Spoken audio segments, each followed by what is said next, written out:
এই এই আমি শুনলাম ওই নওশাদকে নিয়ে আরো কিছু বিজেপি তৃণমূল সিপিআই ডিবেট হচ্ছিল। এই সজল ঘোষ নাকি আছে, সজল ঘোষ কথা বলতে করে, কথা ঠিক বলতে পারে না। ও সেখানে বক্তব্য দিতে দিতে ও এক জায়গায় বললো, ওখানে বললো যে আমি নাকি বলেছি মুসলমানদের তরোয়াল নিয়ে তৈরি থাকো। আমি নাকি বলছি যে মুসলমান তোমার তরোয়াল নিয়ে তৈরি থাকো। এই সজল, সত্যিকারে তুই মায়ের যদি দুধ খাস, তোর বাপ যদি সত্যিকার তোকে জন্ম দিয়ে থাকে, কোন জায়গায় বলেছিস? প্রমাণ দে। প্রমাণ দিতে পারিস 10 লক্ষ টাকা তোকে দেবো।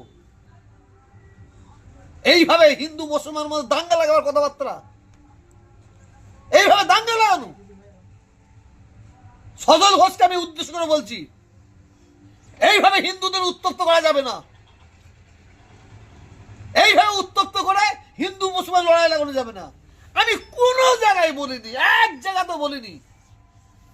আমি বলবো মুসলমানদের তৈরি হওয়ার তরোয়াল নিয়ে, তাহলে আমি মানুষের খাতে আমার নাম থাকবে?